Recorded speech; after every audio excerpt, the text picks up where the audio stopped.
I pushed open the door to my dead son's coastal house, the house he made me swear I'd never visit, and froze. The hallway wasn't empty. A little girl in a hospital gown stood at the top of the stairs, bald head catching the afternoon light, an IV pole beside her. She couldn't have been more than 7 years old. "Are you Miss Delilah?" she asked, her voice small but steady. Before I could answer, I heard it. Beeping. Medical equipment. Voices.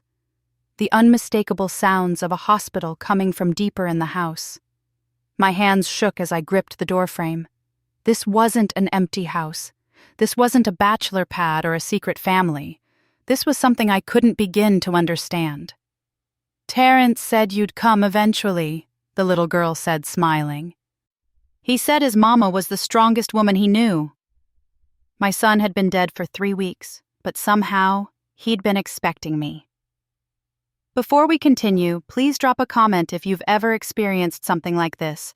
We'd love to hear your story, and subscribe to the channel to help us grow. Let me take you back to where this nightmare really started. 3 weeks earlier, on a Tuesday morning that began like any other.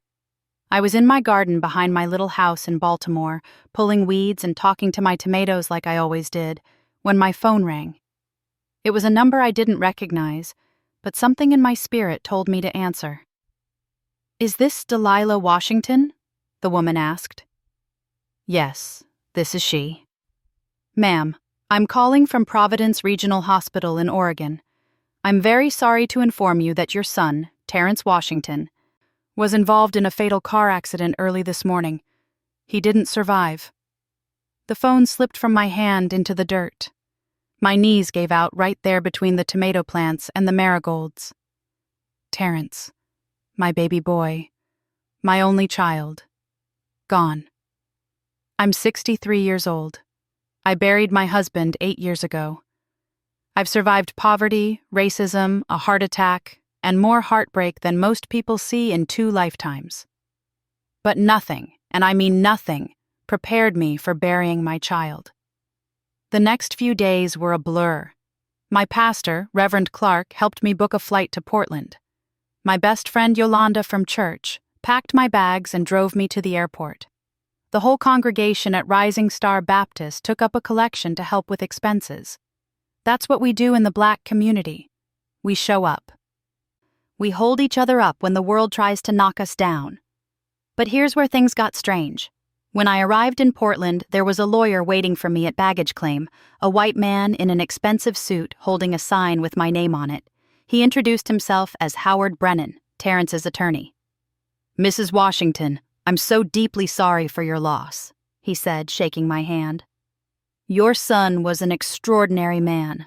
I have some matters to discuss with you regarding his estate." In the back of his town car, he handed me an envelope. Inside were keys and a handwritten letter from Terrence. My hands trembled as I unfolded the paper and saw my son's familiar scrawl. "Mama, if you're reading this, I'm gone. I'm so sorry I couldn't tell you everything while I was alive. I'm sorry for the distance between us these last 5 years. I'm sorry for missing Thanksgiving and Christmas and your birthday, but I need you to know it was all for something important, something that mattered. There's a house. 2847. Lighthouse Road in Cannon Beach. I've left it to you. But Mama, please, please don't go there. Sell it sight unseen. Take the money and live comfortably. Don't ask questions. Don't investigate. Just let it go and remember me as your son who loved you. If you're stubborn like I know you are, and you go anyway, then may God protect you. Because what I've done will put you in danger. They'll come for you like they came for me. I love you, Mama. I'm sorry. Terrence. I read that letter 5 times in that car. Each time my confusion grew deeper. What danger? Who were they? And why would Terrence, my careful, methodical son, who became a doctor to save lives, be involved in something dangerous? "What is this about?" I asked the lawyer. Mr. Brennan's jaw tightened. "Mrs. Washington, I'm bound by attorney-client privilege, even after death. What I can tell you is that your son was a remarkable physician who made choices that not everyone agreed with. The house is yours, free and clear, worth approximately $1.2 million. My strong advice, as your son's attorney, and now yours if you'll have me, is to follow his wishes. List it with a realtor, sell it, and go home to Baltimore. What's in that house? I pressed. I genuinely don't know, he said. But something in his eyes told me he was lying. I've never been inside. Terrence was very private about that property. The funeral was small. Terrence had moved to Oregon 5 years ago for a research position, he'd said. But he never gave me details. We'd talked on the phone every Sunday for a while, but over the past 2 years, even those calls had become sporadic. He always said he was busy, working long hours, couldn't visit. I'd been hurt by it, if I'm honest. Felt like my son had outgrown me, moved on to his fancy West Coast life, and forgotten about his mama back in Baltimore. Now I understood he'd been protecting me. At the funeral, I expected to see colleagues, friends, maybe a girlfriend I didn't know about. But only 7 people came. The lawyer, Mr. Brennan, a priest who didn't seem to really know Terrence, a young black woman who cried silently in the back row and left before I could speak to her, and 4 other people who looked uncomfortable, like they wanted to be anywhere else. After the service, as I stood by the casket saying my final goodbye to my beautiful boy, the young woman who'd been crying approached me. She was maybe 30, with neat braids and tired eyes. "Mrs. Washington," she whispered, glancing around nervously. "My name is Shanice. I worked with your son. He was the best man I ever knew." "What kind of work?" I asked. She hesitated, then pressed something into my hand. A small flash drive. "If you go to the house, look at this first. Understand what he was doing before you judge. And Mrs. Washington?" Her voice dropped even lower. "Be careful. His accident wasn't an accident." Before I could respond, she hurried away, practically running to her car. I stood there in that funeral home parking lot, clutching that flash drive, my heart pounding. What had my son gotten himself into? That night, in my hotel room, I stared at Terrence's letter and the flash drive. Every motherly instinct told me to listen to my son, sell the house, go home, grieve in peace. But something stronger pushed back. Terrence was my child. I carried him for 9 months. I raised him alone after his father died. I worked 3 jobs to put him through college and medical school. I knew him, and I knew that if my boy told me not to do something, there was a damn good reason, which meant there was also a damn good reason to do it anyway. The next morning, I rented a car and drove to Cannon Beach. The house sat on a cliff overlooking the Pacific Ocean. It was beautiful, modern, all windows and cedar, the kind of place I'd seen in magazines but never imagined my son could afford. The kind of place that seemed too perfect, too pristine, too secret. I sat in that rental car for 20 minutes, hands on the steering wheel, staring at the house. Terrence's warning echoed in my head. "They'll come for you like they came for me." Shanice's words followed. "His accident wasn't an accident." But I'm a 63-year-old black woman from Baltimore. I survived the riots. I survived burying my husband. I survived raising a son alone in a world that wanted to destroy him. Fear is an old companion, but it's never stopped me before. I got out of the car and walked to the front door. My hands shook as I tried different keys from the ring the lawyer had given me. The 3rd one clicked. The door swung open. And that's when I saw her. The little girl in the hospital gown at the top of the stairs. "Are you Miss Delilah?" she asked. I managed to nod, my throat tight. "Terrence said you'd come eventually. He said his mama was the strongest woman he knew. I'm Bailey. I have leukemia, stage 4. But Dr. Terrence was helping me. He was helping all of us." "All of you?" I whispered. Bailey smiled and called down the hallway. "Guys, Dr. Terrence's mama is here. Doors opened. Children emerged. A teenage boy with no hair. A little girl who couldn't have been more than 5, oxygen tubes in her nose. A boy around 10 in a wheelchair. More children, 7 in total. All in various stages of illness. All looking at me with hope in their eyes. Behind them, a middle-aged black woman in scrubs appeared, clipboard in hand. She looked exhausted and terrified. "Mrs. Washington," she said carefully. "My name is Francine Davis. I'm a nurse. I've been helping your son. We need to talk. Right now." She ushered me into what should have been a living room, but was instead a full medical facility. Hospital beds, IV stands, monitors, medicine cabinets. This wasn't a house. It was a clinic. An unlicensed, hidden clinic for dying children. "What is this?" I asked, my voice barely working. Francine closed the door and locked it. "Your son was treating these children with an experimental protocol, a gene therapy treatment he developed. Mrs. Washington, these kids were all given less than 6 months to live. That was 18 months ago. They're still here. They're getting better. Terrence's treatment works." My legs gave out. I sank into a chair. Then why hide it? Why not publish? Why not? Because he didn't have approval from the FDA. Because the pharmaceutical company that owns the underlying patents found out what he was doing and threatened to destroy him. Because the medical establishment called him reckless. Because no one would fund trials for a treatment that might cure childhood cancers. Too risky. Not profitable enough. Francine's voice cracked. "Your son chose these children over his career, over his safety, over everything." I couldn't breathe. My Terrence. My careful, rule-following son had become a renegade doctor, hiding sick children in a secret hospital. "The parents?" I asked. "They know. They agreed. These kids were dying, Mrs. Washington. Terrence gave them hope, gave them life." I looked around the room at the medical equipment, the children's drawings on the walls, the evidence of my son's secret life. Pride and terror warred in my chest. Shanice said his accident wasn't an accident. Francine's face went pale. 2 days before he died, a man came to the house. Terrence sent the children upstairs, but I heard them arguing.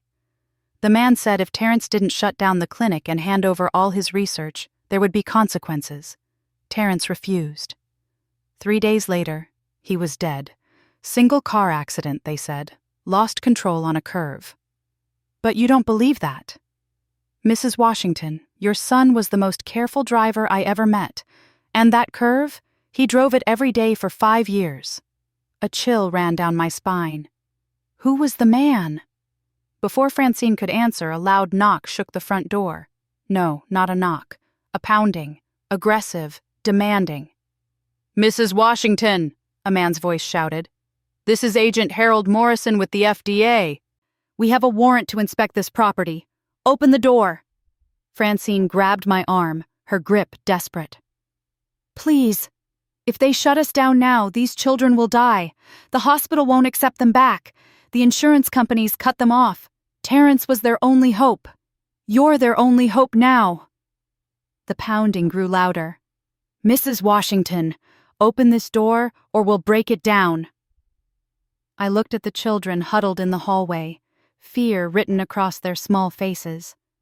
I looked at Francine, this stranger who'd risked everything to help my son. I looked at Bailey, the little girl who'd greeted me, who should be dead but was standing there alive because of Terrence. My son had died protecting these children. Now someone was asking me to do the same. "Mrs. Washington," the voice shouted again, "you have 30 seconds. I stood up, my decision made. I didn't know how. I didn't know what I was doing. But I knew one thing with absolute certainty. My son didn't raise no coward, and neither did I. I walked to that door with my heart hammering so hard I thought it might burst through my chest. Behind me, Francine was frantically herding the children upstairs, whispering urgent instructions. I could hear their small feet padding quickly across the floor, the soft beep of medical equipment being silenced. "Mrs. Washington, Final warning. I unlocked the door and opened it just wide enough to show my face. 3 men in suits stood on my porch. 2 were white, 1 was Asian. They all wore the same expression, hard, bureaucratic authority that was used to people obeying without question. "Can I help you?" I asked, keeping my voice steady. The one in front, a tall white man with graying hair and cold blue eyes, held up a badge and a sheaf of papers. "Agent Harold Morrison, FDA Office of Criminal Investigations. This is Agent Chen and Agent Takahashi. We have a warrant to search this property in connection with unlicensed medical activity and possession of unapproved pharmaceutical compounds." I took the papers and made a show of reading them slowly. My hands were shaking, but I forced them still. Growing up in Baltimore, my mama taught me one thing about dealing with authorities. Never let them see you scared. Never let them rush you. Make them work for every inch. "This warrant is for property owned by Terrence Washington," I said carefully. "My son passed away 3 weeks ago. I just inherited this house. I haven't even been inside long enough to see what's here." It wasn't exactly a lie. I had just arrived. Agent Morrison's eyes narrowed. "Mrs. Washington, we have reason to believe this property has been operating as an illegal medical facility. We need to inspect it immediately." "And you'll get your inspection," I said, my voice firm. "But I'm an old woman who just buried her only child, and I'm not letting anyone tear through his house without understanding exactly what this warrant allows you to do. I'm calling my lawyer." "Ma'am, if you obstruct, I'm not obstructing anything. I'm exercising my rights. You can wait while I get legal counsel, or you can come back with a more specific warrant. Your choice." The agents exchanged glances. I could see the calculation in their eyes. They hadn't expected resistance from a grieving mother. "You have 15 minutes, Agent Morrison said coldly. "Not a second more." I closed the door and locked it. My whole body was trembling now. Francine appeared at the top of the stairs, her face tight with fear. "They're really FDA?" she whispered. "That's what the badges say." I pulled out my phone and called the lawyer, Mr. Brennan. He answered on the first ring. "Mrs. Washington? There are federal agents at the door with a warrant to search the house. They say it's about illegal medical activity." A long pause. "I warned you not to go there." "Well, I'm here now and I need help. What do I do?" Another pause. "Stall them. I'm 40 minutes away. Don't let them in until I arrive. Don't consent to anything. Don't answer any questions. How do I stall federal agents? You're a 63-year-old woman who just lost her son. Use that. Be confused. Be slow. Be grieving. Be whatever you need to buy time." He hung up. I looked up at Francine. "Can you hide the evidence? The medical equipment?" "Mrs. Washington, this whole house is evidence. There's no hiding it." "Then hide the children." Her eyes widened. "Where?" I thought fast. In Baltimore, during the crack epidemic in the 80s, families had learned to build hidden rooms, secret spaces to protect their children from the violence in the streets. My neighbor Gloria had shown me the false wall she'd built in her basement. If Terrence was smart enough to run a secret clinic, maybe he was smart enough to build in an escape plan. "Does this house have a basement?" "Yes, but..." "Show me. Now." We raced downstairs. The basement was finished, set up as a rec room with a TV and couches. Medical supplies lined shelves along one wall. I started pressing on the walls, looking for hollow sounds, checking for seams. "What are you looking for?" Francine asked. My son was a planner. He wouldn't build this without a way out. My fingers found a slight gap in the wall behind a bookshelf. "Help me move this." We shoved the bookshelf aside. Behind it was a door, painted to match the wall. It opened to reveal a small room, maybe 10 by 10, with sleeping bags, bottled water, and snacks. A safe room. "Get the children down here," I ordered. "All of them. Their medical equipment, anything they absolutely need. Move fast." Francine didn't argue. She ran upstairs and within minutes, was leading the children down. Bailey, the little girl I'd met first, grabbed my hand. "Are we in trouble?" she asked. I knelt down, looked into her eyes. "Baby, you didn't do anything wrong. Neither did Dr. Terrence. But sometimes grown folks make things complicated. You just stay quiet in here for a little while, okay? Like a game of hide and seek." She nodded solemnly. "Dr. Terrence used to say his mama was tougher than any medicine. He said you survived things that would break most people." My throat tightened. My son had talked about me, had been proud of me, even while keeping these massive secrets. "You all stay quiet," I told the children as Francine got them settled. "No matter what you hear, don't come out until we tell you it's safe." I closed the hidden door, pushed the bookshelf back, and climbed the stairs just as another pounding came at the front door. "Time's up, Mrs. Washington." I opened the door. "My lawyer is on his way. He should be here in about 30 minutes. Agent Morrison's face reddened. "Ma'am, we don't need your lawyer present to execute a warrant." "Then execute it. But I'm not answering questions without counsel, and I'm documenting everything." I held up my phone. "I'll be recording your search." The agents pushed past me.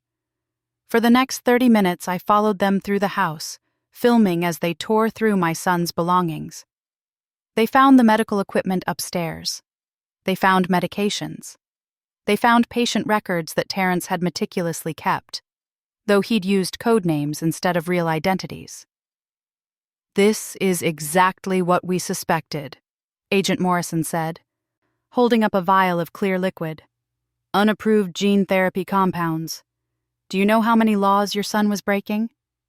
"I know my son was a doctor who took an oath to save lives," I said quietly. "I know he was a good man. Good men don't run illegal clinics. Good men don't experiment on sick children." The words hit me like a slap. My son would never harm a child. "Maybe not intentionally, but do you have any idea how dangerous unapproved medical treatments are?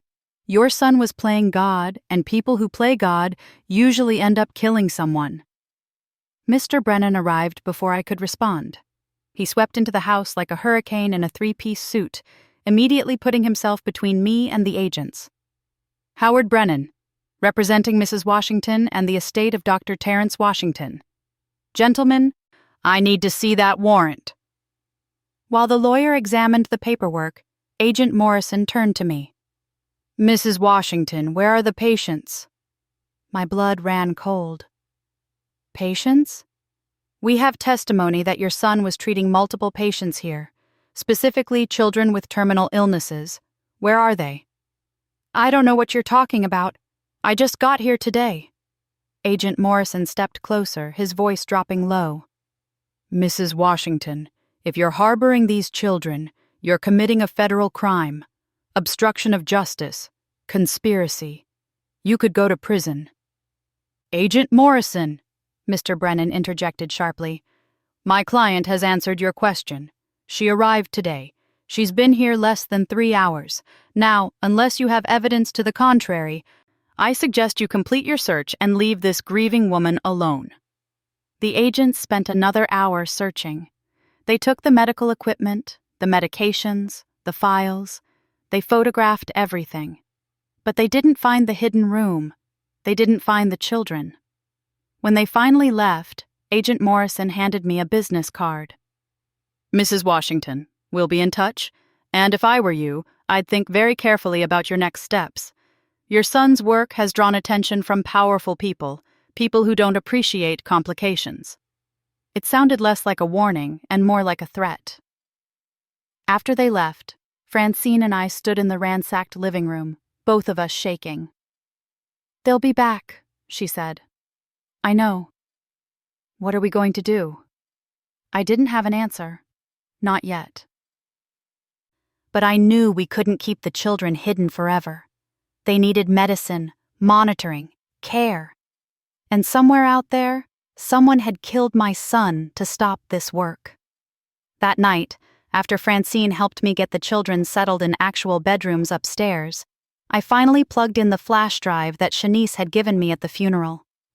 I sat at Terrence's desk in his home office and opened the files. What I found broke my heart and filled me with rage in equal measure. Video files. Dozens of them. Recordings of Terrence explaining his research, his methodology, his results. And recordings of him talking directly to the camera. Talking to me. I clicked on one labeled "For Mama." My son's face filled the screen. He looked tired, older than his 38 years, but his eyes held a fire I remembered from when he was a boy. "Hey, Mama. If you're watching this, I'm probably gone, and I'm so sorry. Sorry for the distance, sorry for the lies, sorry for everything I put you through. But I need you to understand why. 5 years ago, I was working at a research hospital in Boston. We were developing a gene therapy protocol for pediatric cancers. The results were incredible, Mama. Kids who were dying were going into remission. Real, lasting remission. But then the hospital sold the research to a pharmaceutical company called Next Gen Therapeutics. They shelved it, said it needed more testing, more refinement. But I saw the emails, Mama. I saw the real reason. A cure doesn't make money. Treatment makes money. If you cure a child's cancer with one gene therapy session, you make money once. But if you treat them with chemotherapy, radiation, medications for years, you make money forever. NextGen decided my cure wasn't profitable enough. They buried it. So I stole my own research and disappeared. I came to Oregon, bought this house, and started treating kids who had no other options. Kids the system gave up on. And it worked, Mama. It really worked. Bailey had 3 months to live when she came here. That was 18 months ago. She's in remission. They're all getting better. But NextGen found out. They sent lawyers, investigators, threats. They said I was violating patents, practicing medicine without proper authorization, endangering children. They wanted me to shut down and hand over everything. I refused, because these kids matter more than patents and profits and corporate greed. If something happens to me, Mama, it's because I chose these children over my own safety. And I'd make that choice again, every single time. I know I'm asking the impossible, but if you can, protect them. Finish what I started. Don't let these babies die because rich men want to get richer. I love you, Mama. I'm so proud to be your son. The video ended. I sat there in the dark, tears streaming down my face, understanding finally breaking through. My son had died a hero, a martyr, and he'd left me to pick up a fight I never asked for, but he'd also left me something else. In the flash drive, buried in folders of research data and patient records, I found evidence. Emails between NextGen executives discussing the decision to shelve the cure. Financial projections showing that curing cancer was less profitable than treating it. Internal memos acknowledging that Terrence's protocol worked, but deciding to suppress it anyway. And one more thing, a video file from 3 days before Terrence died. Security camera footage from the house.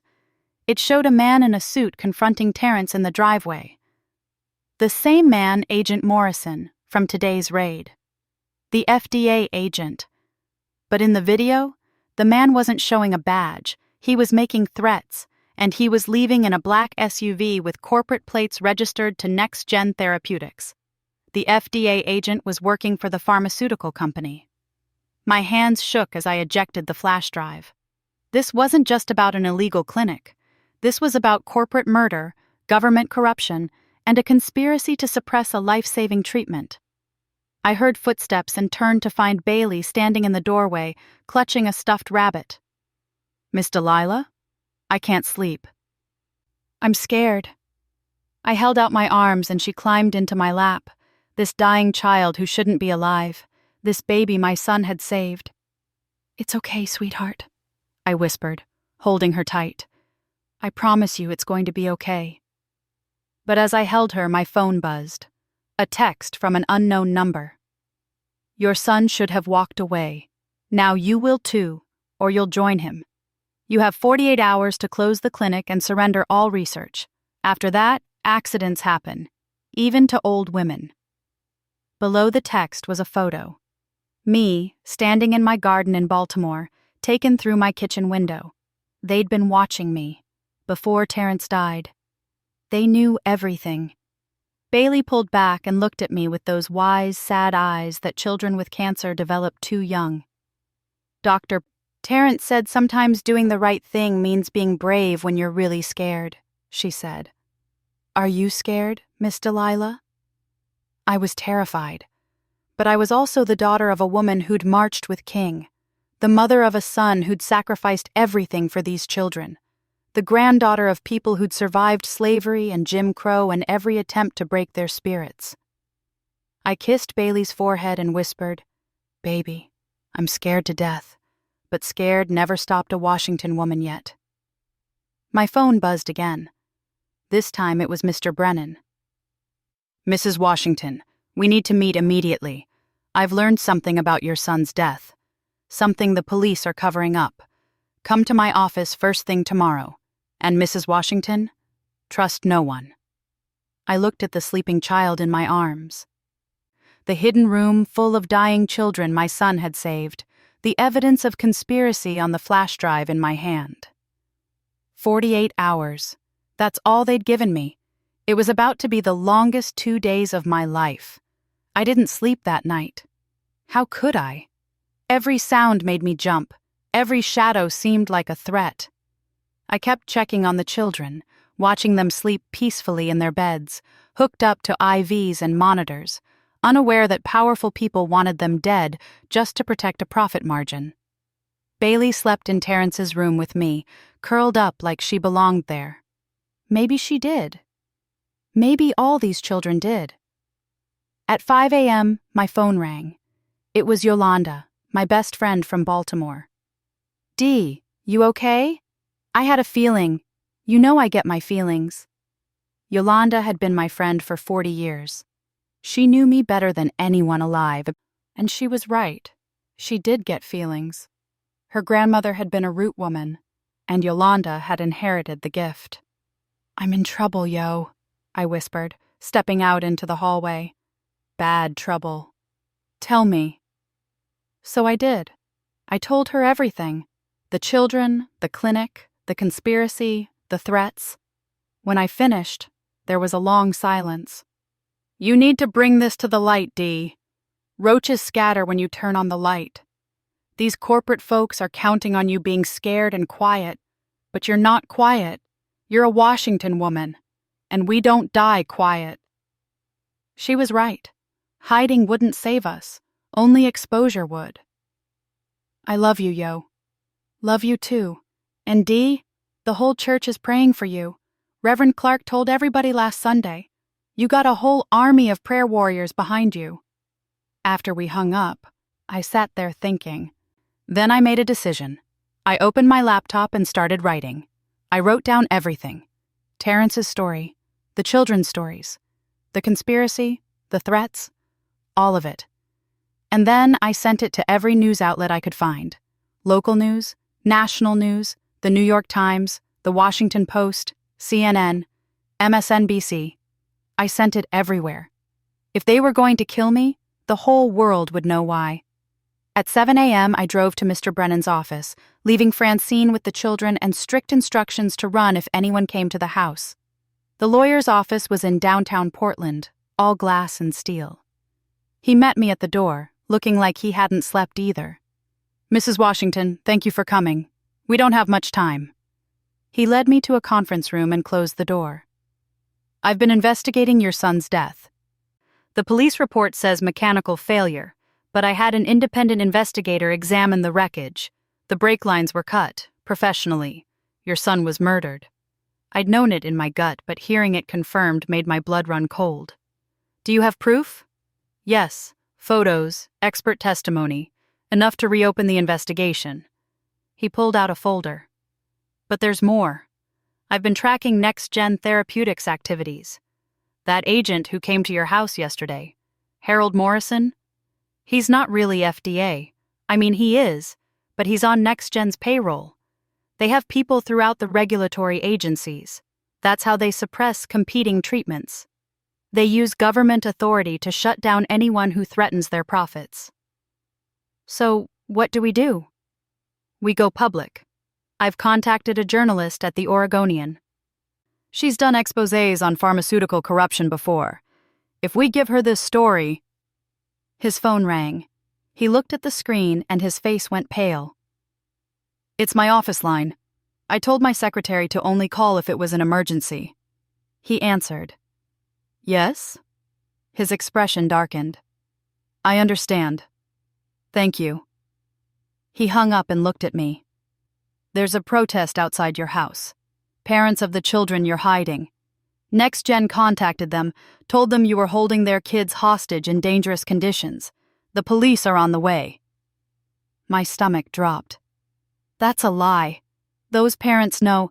Of course it's a lie.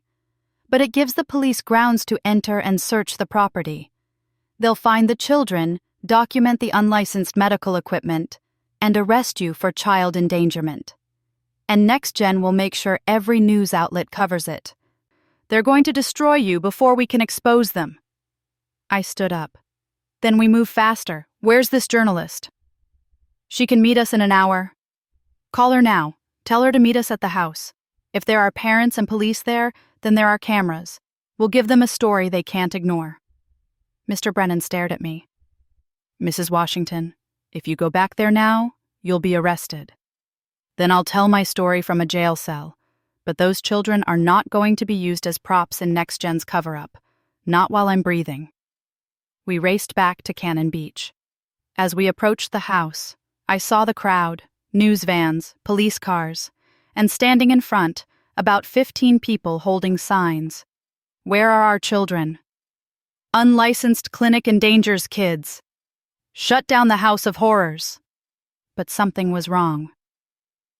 I recognized some of those faces from photos in Terrence's files. Those were the parents, but they weren't holding the signs. They were arguing with the people who were. We pulled up, and I got out of the car. A reporter immediately shoved a microphone in my face. Mrs. Washington, how do you respond to allegations that you're running an illegal clinic and holding sick children? Before I could answer, a woman broke through the crowd. She was white, maybe 40, with short blonde hair and exhausted eyes. I recognized her from a photo labeled Bailey's mother. That's a lie, she shouted. I'm Christine Hollis. My daughter Bailey is in that house, and she's there because Mrs. Washington's son saved her life. These people, she pointed at the sign holders, are paid actors. NextGen Therapeutics hired them to make it look like we're protesting. But we're not. We're here to protect Mrs. Washington and our children.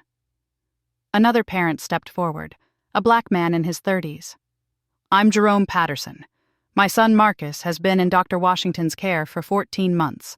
He had 3 months to live when we brought him here. Now he's in remission. Dr. Washington didn't experiment on our kids. He saved them when everyone else gave up. The reporters turned their cameras on the parents. I saw Agent Morrison in the crowd, his face twisted with rage. This wasn't going according to their plan. Mrs. Washington? Another reporter called.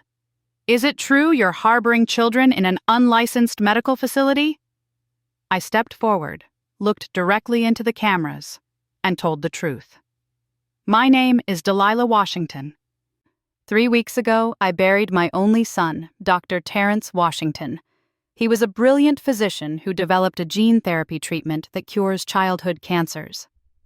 He proved it works.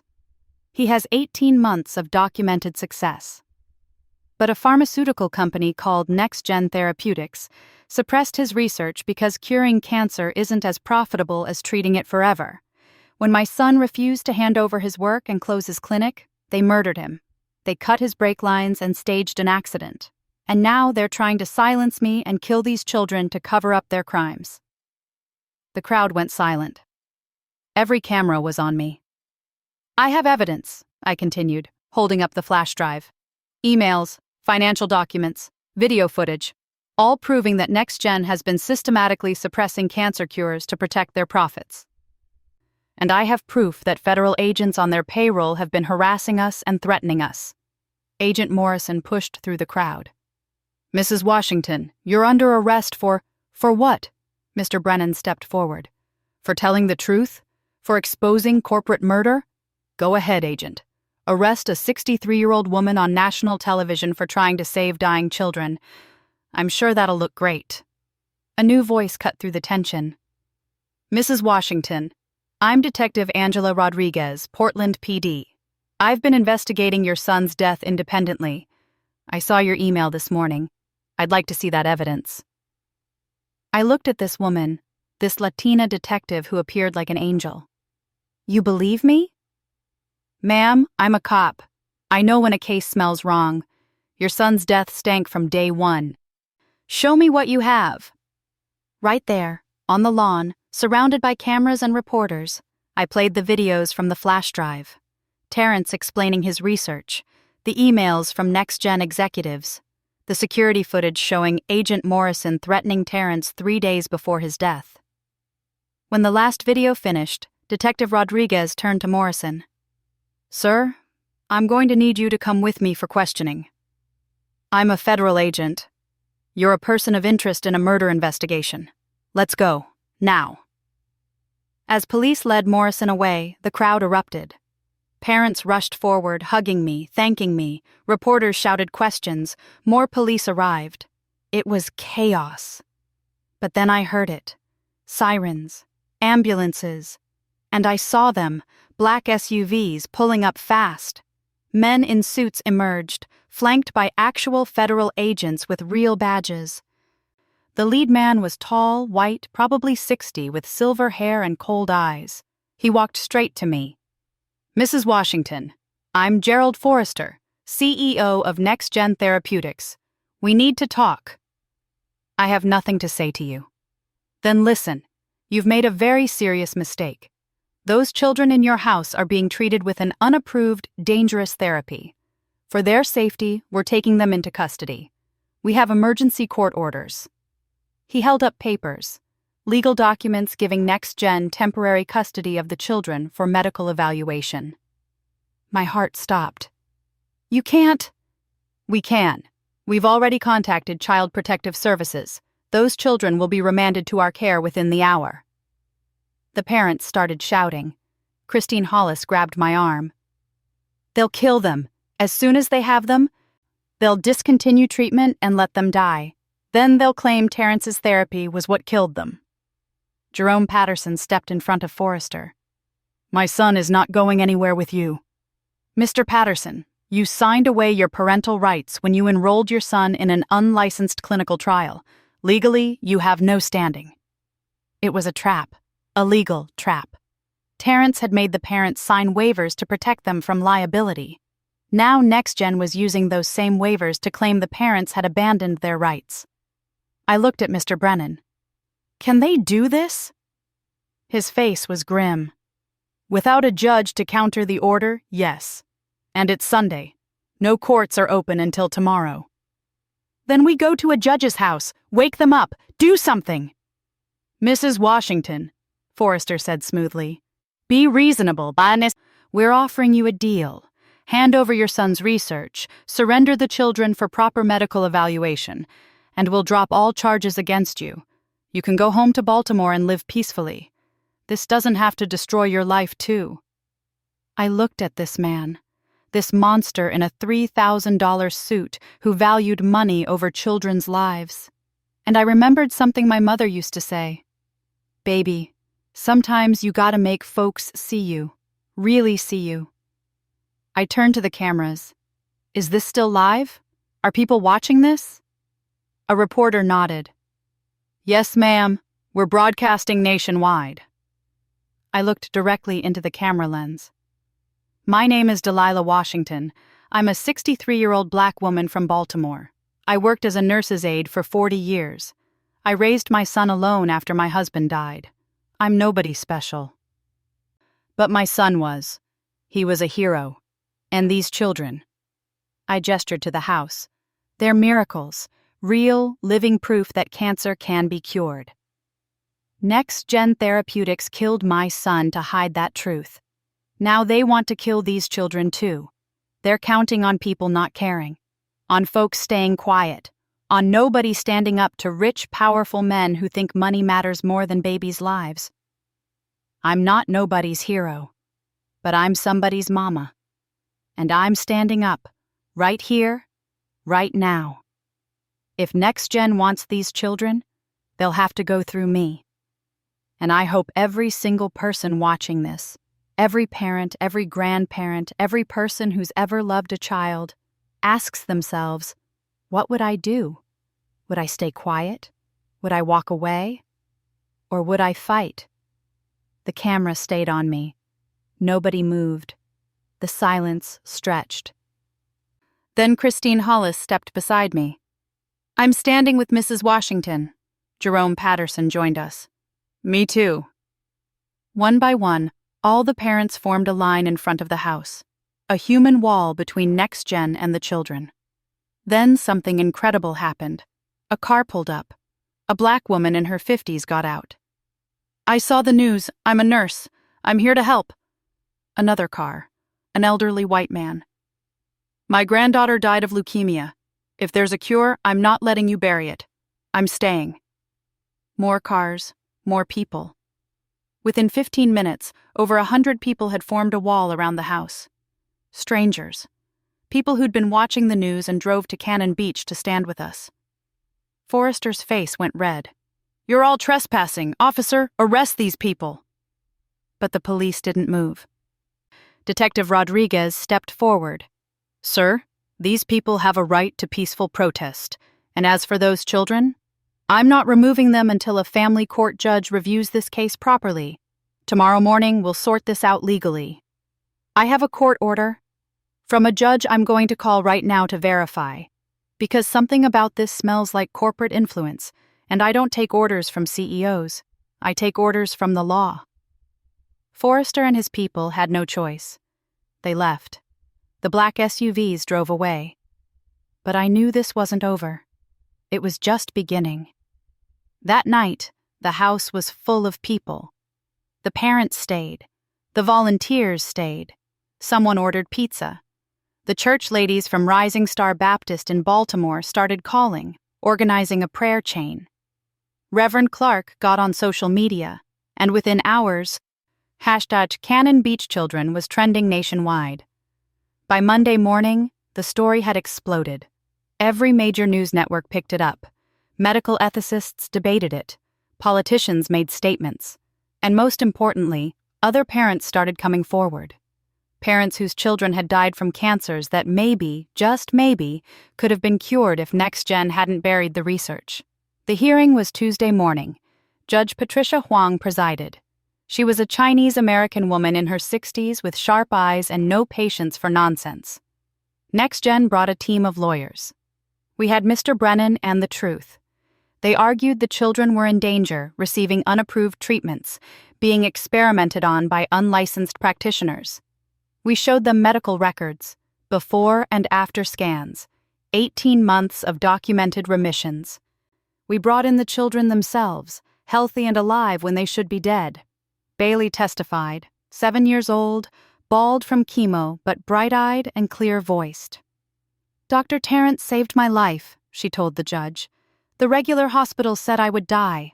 They said there was nothing else they could do, but Dr. Terrence said he could try to help. My mama signed papers. She knew it wasn't regular medicine. But I was dying anyway.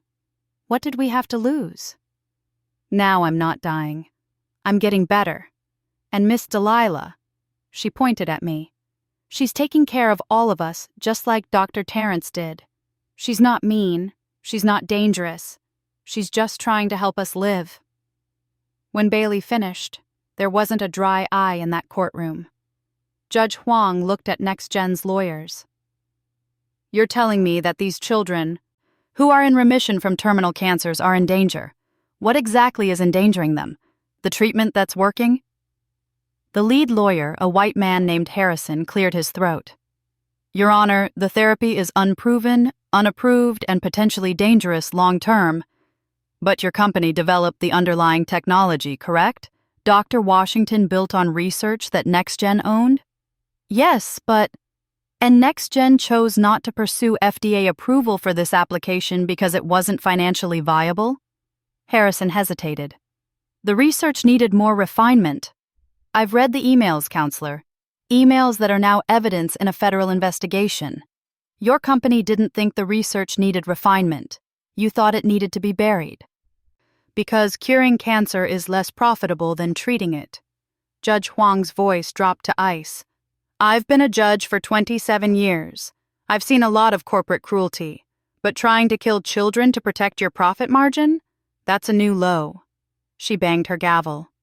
Motion denied. The children will remain in Mrs. Washington's care pending a full review of Dr. Washington's research by an independent medical board. Furthermore, I'm ordering Next-Gen Therapeutics to turn over all research related to this gene therapy protocol for public review. And I'm recommending that the State Attorney General investigate whether criminal charges should be filed. We're adjourned. The courtroom erupted in cheers. The parents sobbed with relief. Bailey ran to me and I held her tight, this little girl who'd called me family. Who'd trusted me when she had every reason to be afraid. Outside the courthouse, reporters swarmed us. Mr. Brennan read a statement, but I added my own words. My son died trying to save children. He gave up everything, his career, his safety, his life, because he believed every child deserves a chance to live. I'm nobody special. I'm just a mama who refused to let her son's sacrifice be for nothing. And to every parent out there watching, every person fighting against systems that don't care about you, don't give up, don't stay quiet. The powerful count on us being too scared to fight back. But we're stronger than they know. We always have been. 3 months later, I'm still in Oregon. The house on Lighthouse Road is now officially licensed as a pediatric treatment center. We have proper permits, board oversight, and funding from donors all over the country. All 7 children are still in remission. 5 more have joined the program. Next-Gen Therapeutics is facing federal investigations in 3 states. Their CEO resigned. The FDA launched an internal review of corporate influence, and several politicians have introduced bills to reform how cancer treatments are approved and funded. Agent Morrison was arrested for conspiracy to commit murder. The investigation into Terrence's death was reopened. Justice is slow, but it's coming. As for me, I never expected to become an activist at 63. I thought I'd retire, work in my garden, spoil grandchildren I don't have. Instead, I'm running a clinic, fighting pharmaceutical companies, and raising 7 children who aren't mine by blood, but are mine in every way that matters. Bailey still sleeps in Terrence's room most nights. She calls me Grandma Delilah now. They all do. Last week, on what would have been Terrence's 39th birthday, we released balloons on the beach. Each child wrote him a message. Bailey said, "Thank you for saving me. I'm going to make you proud. Your mama is taking good care of us." I stood there watching those balloons rise into the sky, carrying messages to my son, and I finally understood why he'd left me this burden. Not because he wanted to punish me, but because he knew I was strong enough to carry it. Because he trusted me to finish what he started. Because I was his mama, and he knew I'd never abandon those children. My son died with a secret. But his secret became a revolution. And sometimes, late at night when I check on the children sleeping peacefully in their beds, I swear I can feel Terrence's presence.